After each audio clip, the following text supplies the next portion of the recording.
If this telecast does not prove interesting, it will be wholly my fault, because the theme itself is. Into the life of Abraham Lincoln. One day the President and Mrs. Lincoln went out for a ride. It was a spring afternoon. They turned into New Jersey Avenue from the White House. And as they did, Mrs. Lincoln said to him, she said, "You almost startle me with your cheerfulness." He said, "Mary, this is the happiest day of my life."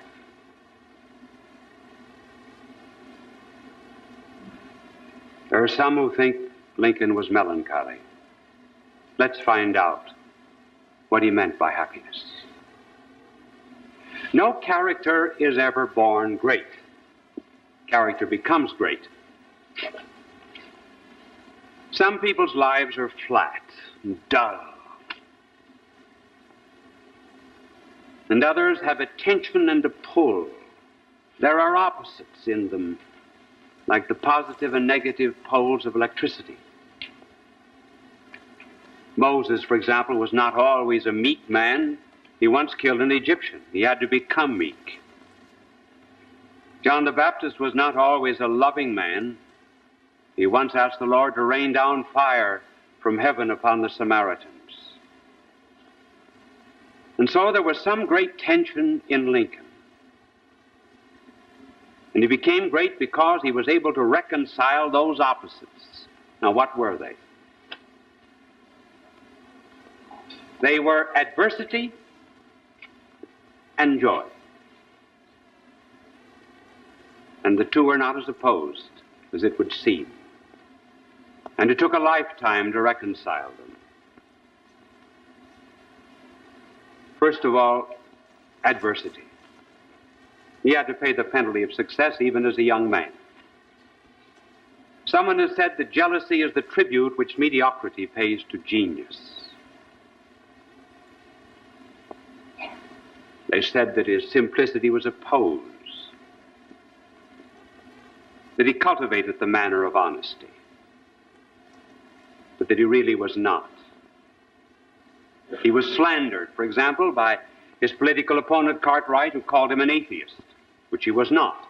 And Lincoln asked his friends, he said, "Do not answer a charge." As silly as that.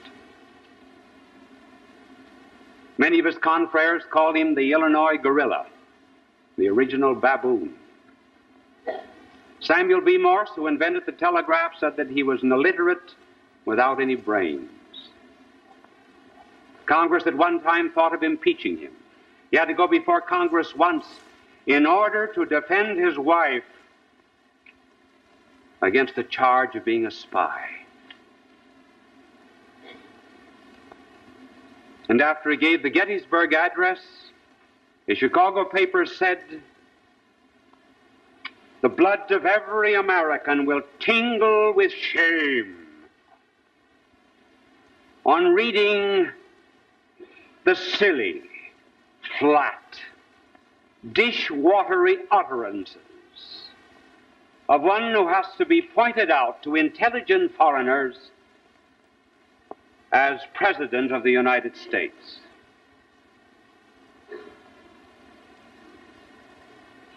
And then there were other adversities besides slander, great sorrow. When he was a young man, he fell in love with Anne Rutledge. She was only 18. She was in love, at least for a time, with a young man from the East who failed to correspond. Then Lincoln met her. She was beautiful, as fresh as springtime. He asked her to marry him. They were engaged. She was taken ill, seriously. Lincoln was the only one that was allowed at her bedside. When she died,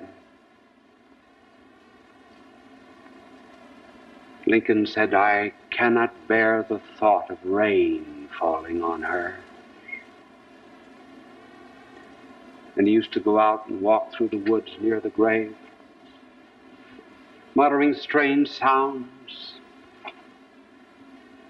trying to recover a belief in immortality because he had read some of Voltaire and Volney. He said one day to a friend, pointing to the grave of Anne Rutledge, "My heart is buried there."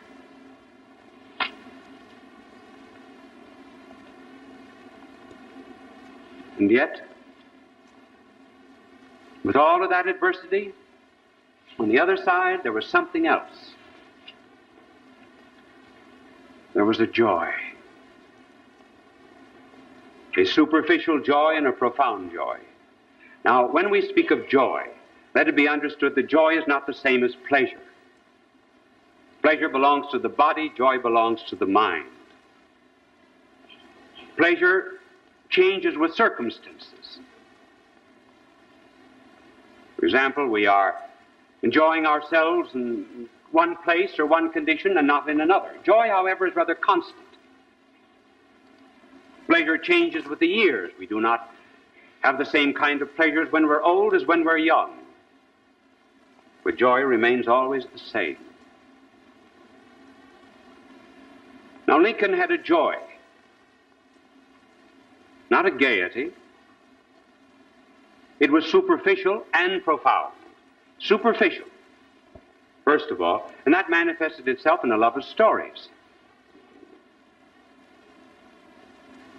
I think that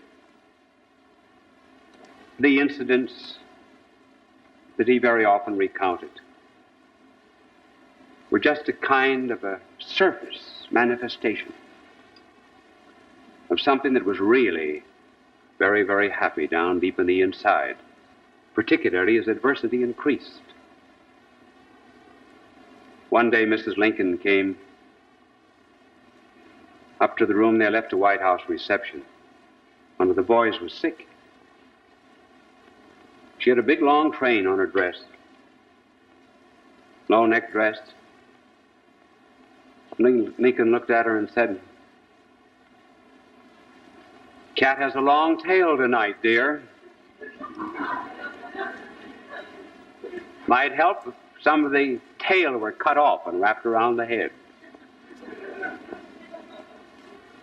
When he was debating Douglas, Douglas said, "My opponent has been a failure at everything. He was a failure behind a grocery store. He was a failure even in the forests. He was a failure even behind a bar because he sold drinks." And Lincoln said, "Yes, Douglas, and you were on the other side and not a failure in drinking them either."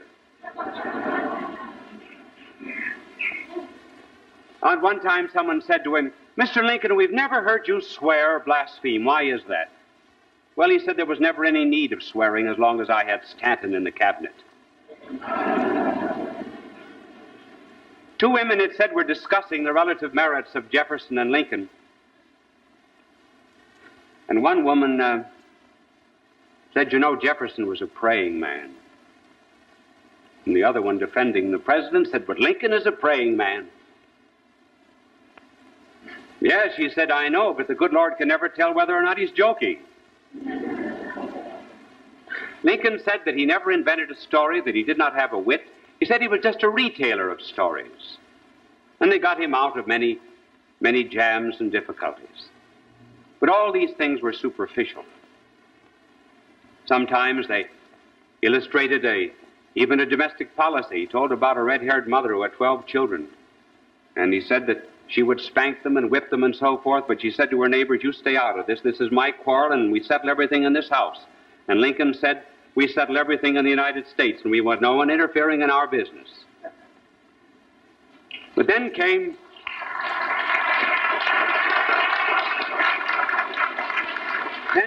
another kind of joy.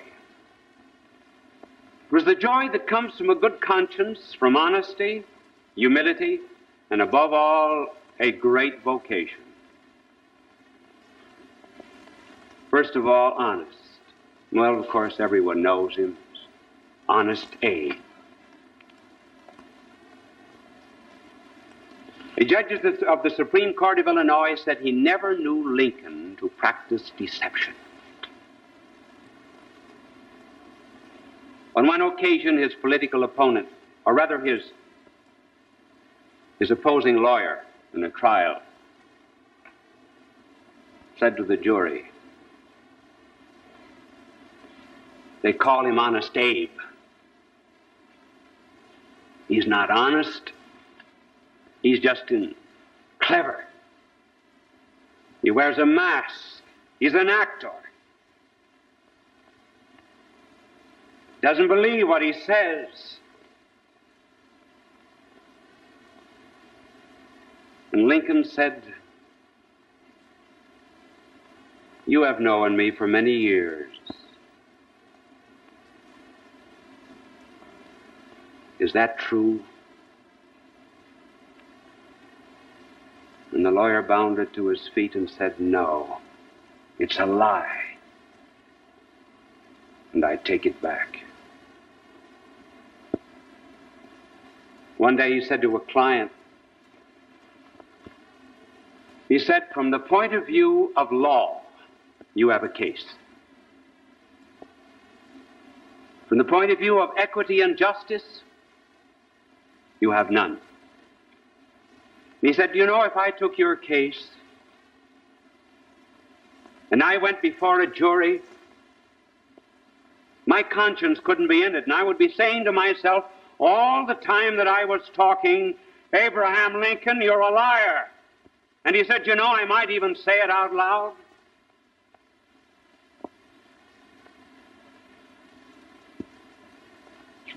He was associated with another lawyer who charged the client $1,000.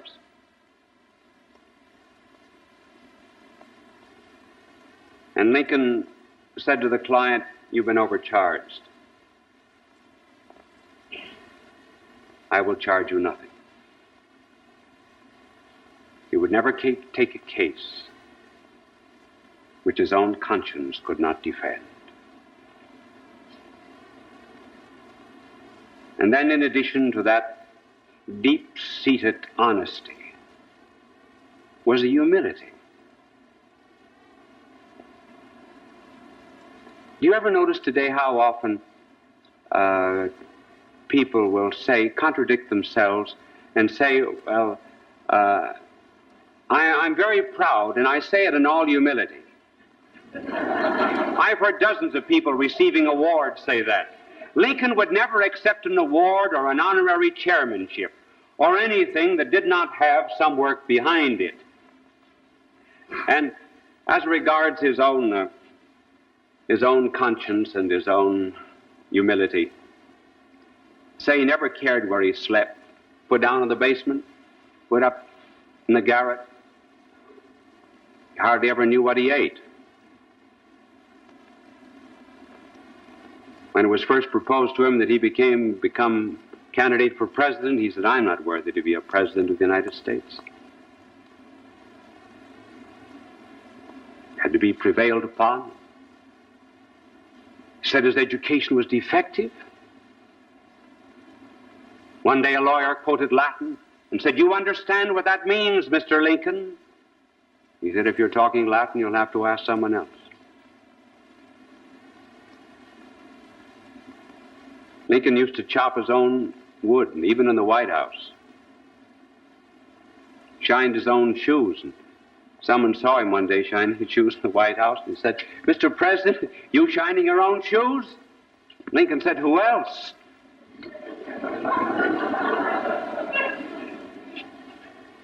And one day, or not one day, but on many occasions, he used to annoy Mrs. Lincoln considerably because he would always open the front door for the visitors. And one day Mrs. Lincoln reprimanded him. She said there was someone there to do that. And the lady was going out, said to Mrs. Lincoln, Mary, she said, if I had a husband like that, I wouldn't care what he did. The humility was real and genuine. And as the years went on, he began to see more and more that he owed everything to a power above him. And then allied with that was a sense of a vocation, which he received very early in life, and which never seemed to leave him. He went down the Mississippi as a young man, got off in New Orleans, walked around the French Quarter, Spanish Quarter, and then came to a slave market. He went in with John Hanks. There was the auctioneer standing on a cracker box. All about the room were slaves, stripped to the waist. Prospective buyers were going around, opening their mouths, looking at their teeth, judging them like they might judge a horse. Others forced the slaves to run around the room, see if they had good wind, if they were strong enough for slave labor. And others turned lecherous eyes on the women they bought. Lincoln saw husbands and wives being separated and children being torn from mothers. And he could stand it no longer. And he turned to John Hanks and he said, "Someday I'm going to hit that institution, and I'm going to hit it hard, by the eternal God."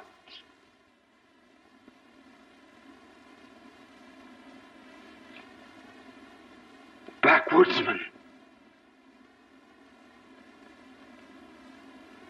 and illiterate,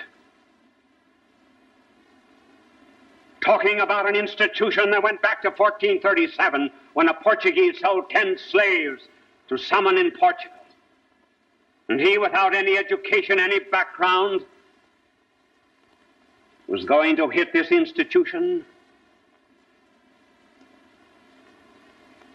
Why, a man who has a vocation like that is happy on the inside.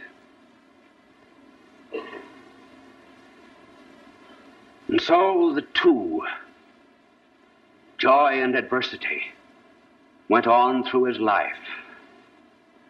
And some biographers will take the joy and make him out to be a humorist, and others will take the adversity and make him out to be melancholic. No, if you see the depth of character, you see the two fusing, because the two are not inseparable. The two can coexist. It's well to remember, for example, that the only night that our blessed Lord ever sang was the night that he went out to his death. And the greatest discourse that he ever gave on joy, and it was the only time he ever spoke on joy, was the night that he went out to die.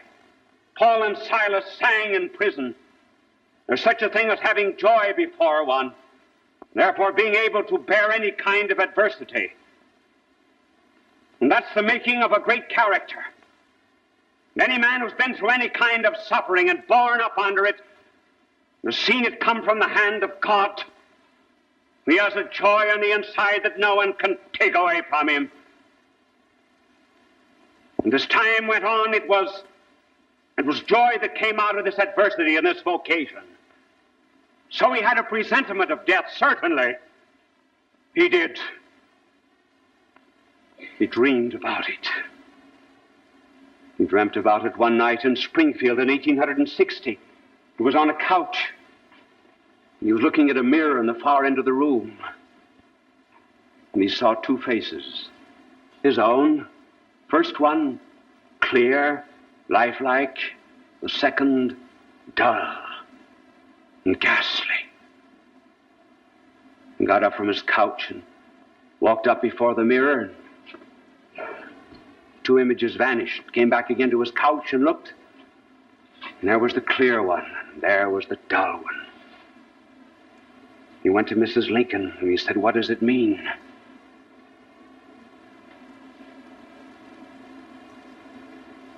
She said, "I think it means that you will finish your first term, but you will die before the second."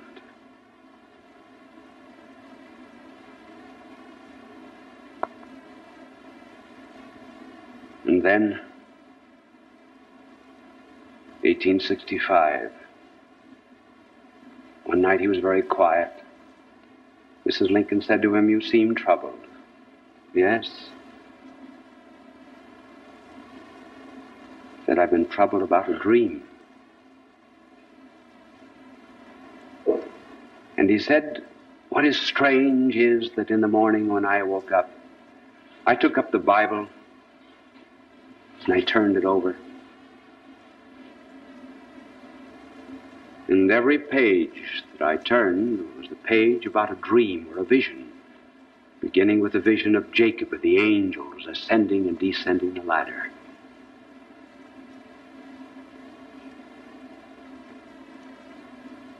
And she said, "What was the dream?" He said, "I went to bed rather sad. I was worried about reports from the front. And I fell asleep, and I was not asleep very long. When in my dream I got up and I went downstairs to the first floor of the White House. And everywhere I walked, I heard people moaning, crying, and weeping. I could see no one. I went from one room into another. Not a person was to be seen. But everywhere, like the roar of a sea, a moan and a cry was going up. I went into the East Room. And there in the East Room,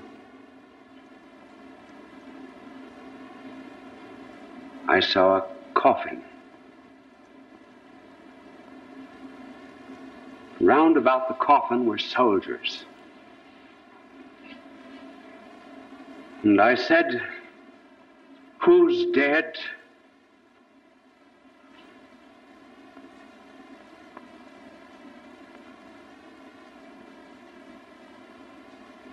And the soldiers answered, "The President of the United States. He has been assassinated."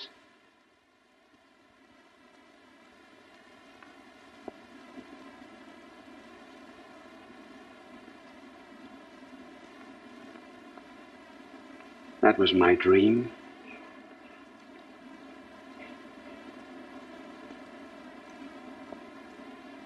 And then we come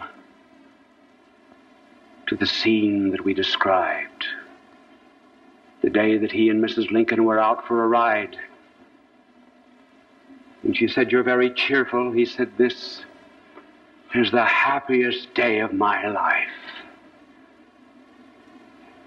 It was Good Friday. Good Friday, the day on which our blessed Lord... It was composed by Fritz Kreisler. I once went to Fritz Kreisler and asked him if he would compose some introductory music for this show. And he said yes. He said, "I've done many pieces that I've not yet had copyright. I will give you about 30 of those, and you choose the one you want." Well, the one I liked was entitled The Vienna March. But of course, I couldn't come out marching on the stage. So I said to Mr. Kreisler, I said, "Would you please turn it into a waltz?" That didn't mean I was going to come in waltzing either. Although I do a step backstage before I come on when I hear it. And he said, "We can't put it in waltz time. It's impossible." And I said, "But Mr. Kreisler, I can't march on the stage. Please do it in waltz time." He said, "It can't be done." Well, I said, "Sit down at the piano and try it." "No, no, no." I said, "Just 2 measures." So we sat down, played 2 measures, and he said, "See, I told you, it can't be done."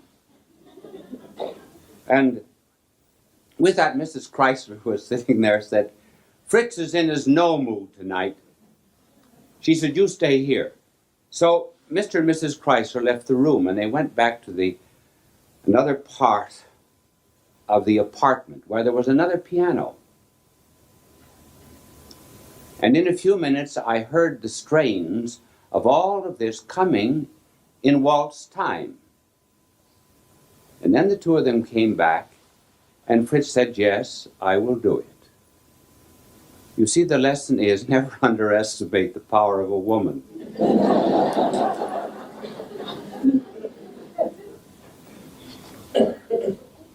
We are talking in this telecast on temptation. Remember what Oscar Wilde said about it? I can resist anything but temptation. But not only how it starts, but rather its end phase, what is called compulsion. We often hear it said, oh, he's a compulsive drinker, he's a compulsive smoker, he's a compulsive thief. How does one become compulsive? Well, let us start now describing how that starts in various stages. Because of the prevalence of detective and mystery stories, I may introduce agents here and there. And this is the mind, this is the top of the mind, conscious person.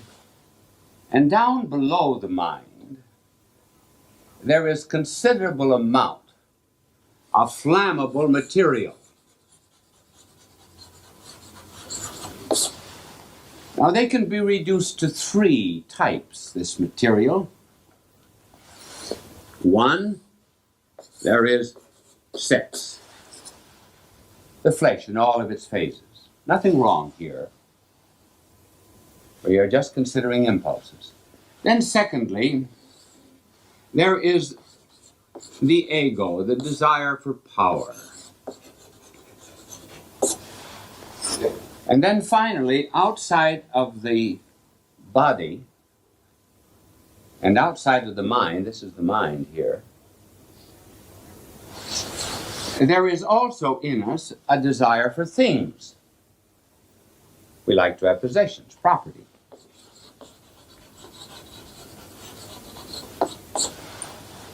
These impulses are good. If we didn't have this, we'd never have the family. If we didn't have this, we'd never have a desire for truth. We would not have students. We would not have legitimate ambition. We would not have physical and mental and spiritual perfection. And then furthermore, property. After all, our desire for property is really a desire to have some external guarantee of our inner freedom. I am free on the inside because I can call my soul my own, and I'm free on the outside because I can call something else, something that I have, my own. Now, these are good, but they can also be bad. They are perverted in some way. It's very much like fire. Fire is marvelous in a hearth, but it's not good in your bedclothes. And so, these are good in their proper place. After all, what is dirt? Dirt's nothing but matter in the wrong place. And so these can be sometimes in the wrong places, and then this might be a tiger, and this might be a lion, and this might be a pack rat.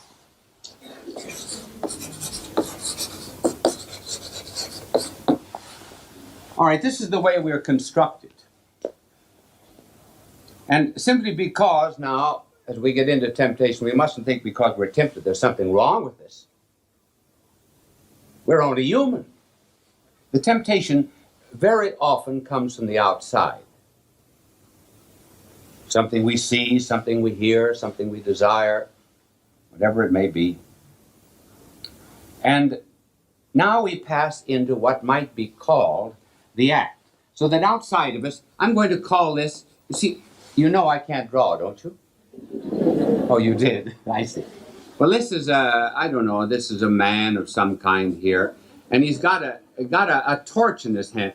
See, I always explain everything. This is a torch. And this we've called Agent 006. So Agent 006 throws his torch, see, down here, and starts a kind of a fire. And when we consent, then we have what is known as the act. Now, when we consent, then we may say, well, in the first act, when we're a tiger, we say, what difference does it make? Everybody's doing it. The mores have changed. You just drink the water, you forget the glass. Because when we do wrong, we always justify. Then for power, the ego, why should anybody tell me what to do? After all, I'm a powerful engine. Why should anybody say, these are the tracks some engineer laid out for you years ago? Why follow those tracks? I'm going to make my own tracks. Well, then he discovers that he's not free to be an engine, actually.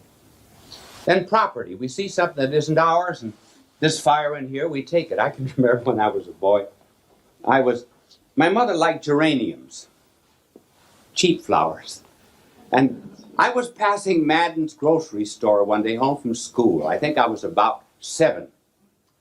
And I saw geraniums in a tin can out in front of Madden's store. And one of the cans was in a beautiful bloom. It had a nice red geranium on it. And as I went by the grocery store, I snipped a geranium. And when I got home, I said, Mother, here's the geranium. She said, where did you get it? I said, Madden's grocery store. How much did you pay for it? I said, nothing. Did Mr. Madden give it to you? No.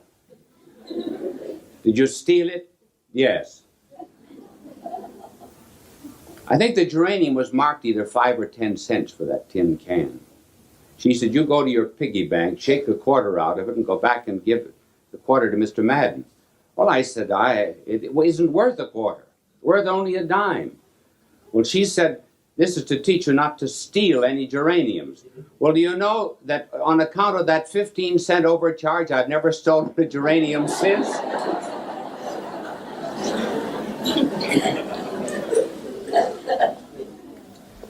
So this is the first stage, what is called the act.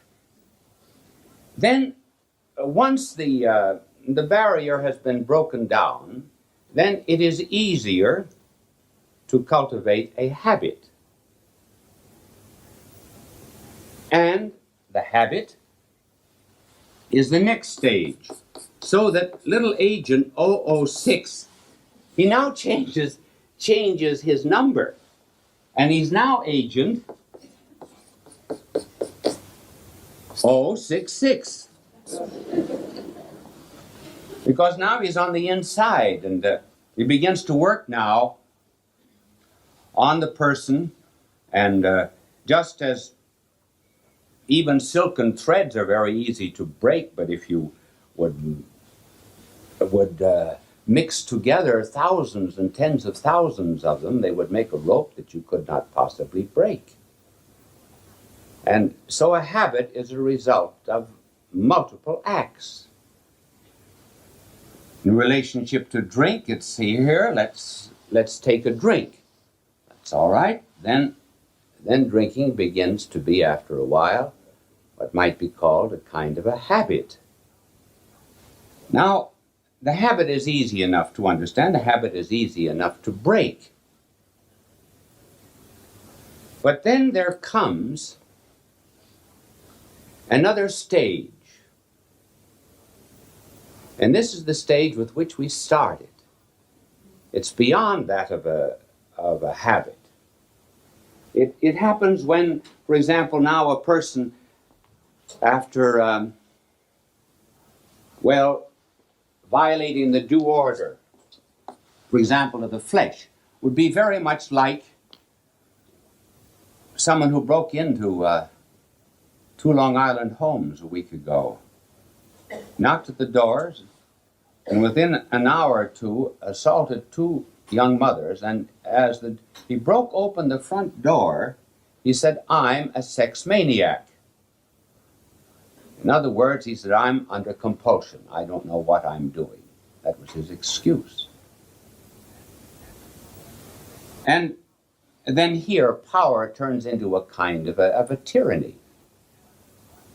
And one becomes, under compulsion too, in regard to property, this is the 3rd stage, a kleptomaniac. This really and truly happened. It sounds incredible. A woman in a New York apartment had a pet cat, and it came to the end of its 9 lives. There's no place to bury a cat in Manhattan Island. So she called up a friend of hers in Westchester, and she said, "You have a big lawn. Do you mind if I go up and bury my pet Persian cat in your lawn?" "No, sure, come up." So the woman put the cat into a shoebox. And she decided that maybe she ought to buy the friend some handkerchiefs or something, because she was giving her burial grounds. She stopped into a department store, and as she was looking at handkerchiefs, she put the shoebox alongside of the handkerchiefs. When she'd made the purchase, lo and behold, the shoebox was gone. She called a floor walker. She said, "I had a box here, now it's gone." Floor walker said, "Don't be disturbed. Very often these kleptomaniacs, these compulsive thieves, as soon as they steal anything, they take it up to the ladies' room. So let's go up there." And there they found the box open, the dead cat there, and a woman fainted alongside of the dead cat.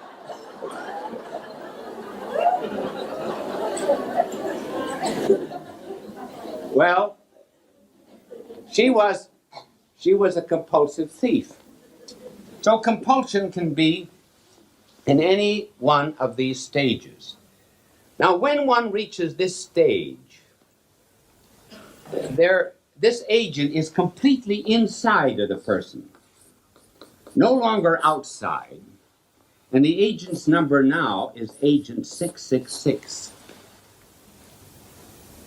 If you know anything about symbolism in sacred scripture, you can look that up. I'm not telling you what it is. 666. It's the sign of something. Now at this stage, people will say, "I have no freedom. I'm sick." That's true. They are sick. But was their freedom completely destroyed? No, not completely. It's like the parable of the man who has a big house, and as long as he keeps the guards up, he lives in peace with his goods. But if stronger than he comes, then he breaks into the house and enslaves the owner and takes the goods. And so here there is a kind of an enslavement, a possession. And it is interesting the way these people describe this compulsion. First of all, they say they feel divided, and they do. They're pulled in opposite directions. They might say, for example, "My name is Legion." See, that would be singular. Legion, that means many. I'm many. They're torn. They're pulled in different directions, as if there was something inside of them, some power that was forcing them, almost compelling them, to do things which of and by themselves they didn't want to do. Then they will often say, "I've got a burning sensation inside of me." That's true. They do. Perhaps the best way to describe that is you put a piece of burning coal on your hand, and your hand aches, burns, more than aches. It burns because there is no affinity between your hand and that hot coal. So there's disaster. So too, there's no affinity between the human personality and these excesses. And the result is that one feels burnt, destroyed, spoiled, and invaded by some power from the outside. And therefore, that is really a very good description of what goes on. Now, those who say, psychiatrists who say these people are sick, well, that is true. To a great extent, they are sick, but their freedom is not completely and totally destroyed. And then they are in despair. And why in despair? Because they can't see a way out. That's why some of them are driven to suicide. Now, this is a tragic situation, but it's not impossible. One must remember that though there is, for example, invading here, just simply the mind here, though there is invading the self or the mind, this agent 666 that's in here, this mind of ours is not completely closed. It's possible for something else to get in. And when people are under any compulsion, you can never drive out a compulsion, drink or anything else. You can't drive it out. You have to crowd it out. Oh, crowding out is a little different. When you crowd something out, you're putting something else in. For example, if I brought several hundred other people into this studio, it might crowd you out, but there would be several hundred other people here. So there is such a thing as the power of an expulsive affection. You have to introduce something new. Now, let me tell you a true story about this compulsive affection. Some years ago, there was a woman came to see me. She told me she was a compulsive alcoholic. She said she spent $8,000 a year on alcohol. And she said, I have been 4 times in the city hospital with delirium tremens in the past year. And she said, whenever I go on a bout, and it's very often,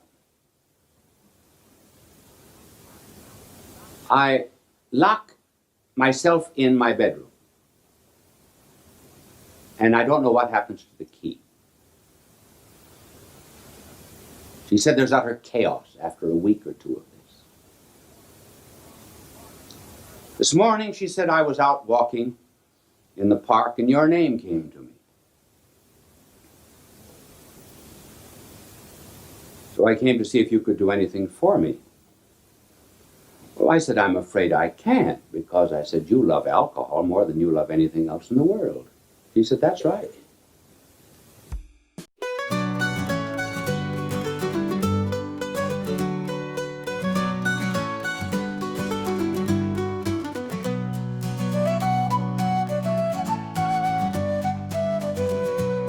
Cold breath fills the air, snowflakes drift down slow. Lonely hearts despair, where did my love go?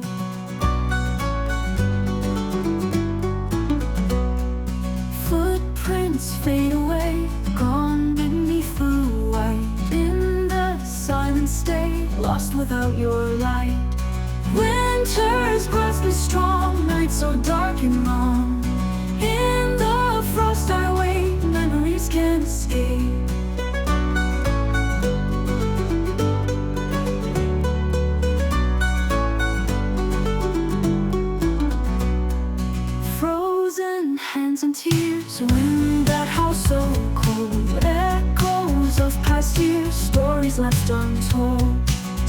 stars can